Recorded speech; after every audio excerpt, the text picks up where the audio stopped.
This is where the triangle comes to talk. News Radio 680 WPTF and WPTF.com. It's the Bill Lumaye. It's the Bill Lumaye. It's the Bill Lumaye Show. Well, happy Wednesday, everyone. Halfway there. Nice to have you on board. We appreciate you tuning in. 919-860-9783, our telephone number if you'd like to join us. Also, Facebook.com/Bill Lumaye.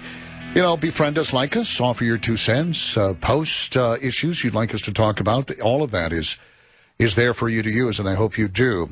You know, this is probably one of the more frustrating topics for me because in North Carolina, this was put into play by the Democrats. It was a bad law to begin with, I always thought. And then, of course, it seems to still be embraced by Republicans, and it costs you and your family money. More money than you have to spend. And to tell us more about that and the fact that they're going to be trying to encourage you to rise up and reach out to your local representative to change this policy is Dan Simmons. He's the Vice President for Policy over at the American Energy Alliance, and he oversees AEA's work on energy climate policy at the state and federal level. Dan, it's great to have you on the show. Welcome. Well, thanks for having me. Well, let's start off with, I think this is just an awful law, but you know, I don't think I'm wrong about this, but North Carolina's current law in regards to renewable energy and its mandate, what is it? Well, what it does is that North Carolina, like 29 other states, has a law that mandates a certain amount of electricity must come from renewable sources. And, you know, that's a problem because mandating the use of renewable sources increases the price of energy because renewable sources such as wind or solar are actually more expensive to build those new sources than it is to use the existing sources of electricity, such as our existing nuke plants or the existing coal-fired power plants or existing natural gas. So what the law does is it requires new sources of energy, and that means more money. And they started off at 6%, I believe, right? And then, but that increases over time. So it's a greater percentage that the utilities have to buy of this, as you say, more expensive, unreliable energy. And I'm assuming that cost gets passed on to all of us. Oh, exactly. And that is one of the reasons that, you know, sometimes people might think, hey, why don't we have the utilities pushing back more against these sorts of regulations? I mean, not only in North Carolina, but in other states around the country. Well, the reality is that when laws like this are on the books and the utilities have to comply, what that means is it's not necessarily going to hurt the utilities to have to build new plants. They're going to pass those costs on to you, and you will see it in your electric rates. And that is one of the reasons that states that have these, renewable electricity mandates have electricity prices that are on average, more than 15% higher than states that don't have them. You are mandating higher electricity rates, and the utilities don't necessarily pay it. The ratepayers, the average family pays in higher electricity bills. Well, and I got to believe it hurts the low-income folks the worst of all. Oh, without a doubt, because, the lower-income folks spend more of their money on their energy needs. People that make more money have, more money to spend on more discretionary things, whereas low-income families spend a much greater percentage of their income on energy prices. I mean, that goes not only for electricity, but also for gasoline. What that means is that some of those low-income families have to make decisions that we don't want them to have to make. Decisions between, what food they're going to buy versus paying their energy bills, and versus medical costs and energy bills. And that's why electricity rates and energy prices overall are so critical, because they are a foundation that everybody pays for. All businesses pay for it, all families pay for it, and when we have lower energy prices, that means that the whole economy works better because people can spend money on stuff they really want to spend money on as opposed to one of these most basic needs. So what's the rationale? Here we have a Republican-controlled state, legislature, governor.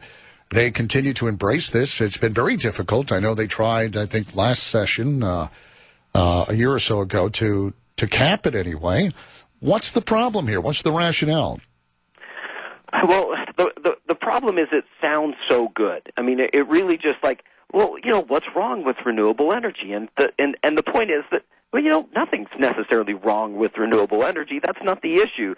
The issue is cost. And people say, well, shouldn't these renewable policies, I mean, isn't that the future? Well, you know what? if that's the future, let the future come to us, because doing it prematurely means additional cost now. I mean, when our most inexpensive power plants are the ones that we currently have built, as opposed to going out and building new ones. And so, but people get easily kind of easily deceived in thinking, well, you know what, renewables may be the future, therefore let's run to them faster.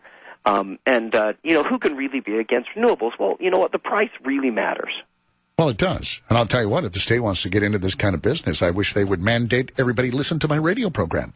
But they're picking winners and losers, and they can't do that. So who's come on, there's got to be somebody benefiting from this. And I'm assuming it's the folks getting all the subsidies, and then, of course, the state mandating that we all buy their product, right? They're making some big bucks off this.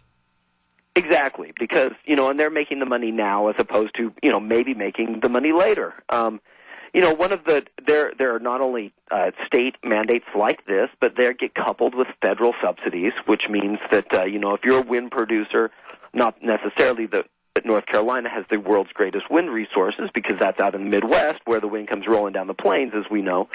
But, so you wouldn't necessarily build those windmills, but hey, if there's a mandate, if someone's going to have to buy your product and you can build windmills and then you can also receive additional subsidies from the federal government, things look really good for you when they wouldn't necessarily make money otherwise. That's nuts. So who's standing in our way here? I know you have a grassroots initiative here in North Carolina. Are you going to name names? Who should we be hitting up here to try to move this along? I would. I'm not going to name names other than to say that what we really need is for all North Carolinians to reach out to their state representatives, to their state senators, and say that this energy prices matter, and that mandates such as this only increase the price of energy. And because it isn't just this, but we have to be always vigilant about these sorts of programs that sound good on their face, but actually lead to bad consequences. So, it is critical that everyone reaches out, as opposed to just reaching out to a few representatives or a few senators. I agree with you there, Dan. Thank you for giving us the time. And do you have a website for folks? Sure. The best way to reach us is energytownhall.org. Perfect.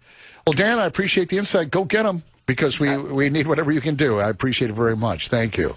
Thank you. Yeah, I mean, come on. It just makes no sense whatsoever, unless, of course, you know people who know you, if you happen to be an elected representative, and they're giving you some money for a campaign.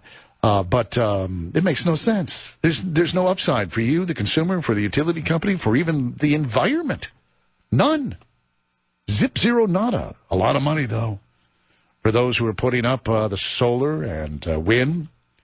And you can get 65% rebated back to you in tax rebates and cuts. And also you can depreciate the whole project over a period of time where ultimately it doesn't cost you a dime. I mean, who wouldn't build it? You'd be an idiot for not building it. Now you have the Republicans who say they understand this. They say, I believe in the free market. I think the market should dictate.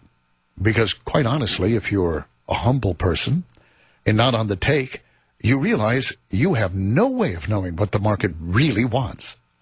The market will tell you, and they do so by what products they will buy and support and those that they will not. But when the government gets involved, and the Democrats, of course, kicked this off back in, I think it was in 2007, and we did have, I forget the gentleman's name on the Republican side in the Assembly who wanted to cap it. Just cap it. And where it is right now, just cap it. And I believe it was the governor, and Republicans swooped in, those, and I think it was Tom Tillis as well, and said, oh, no, we can't do that. Well, why not? It's a good question. You need to ask them. You need to become engaged. And these are the folks you can reach out to, because, heck, they're in your district. You can go, hello, Representative Blank. I'd like to talk to you about this. And if enough of folks did that, boom, baby, it would be gone. It would be gone. They're actually talking about extending the subsidies The Republicans are extending the subsidies under some bizarre notion that, well, the poor companies that have these things started, it kind of snuck up on them, the end date, we can't really do that to them. So let's screw the taxpayer.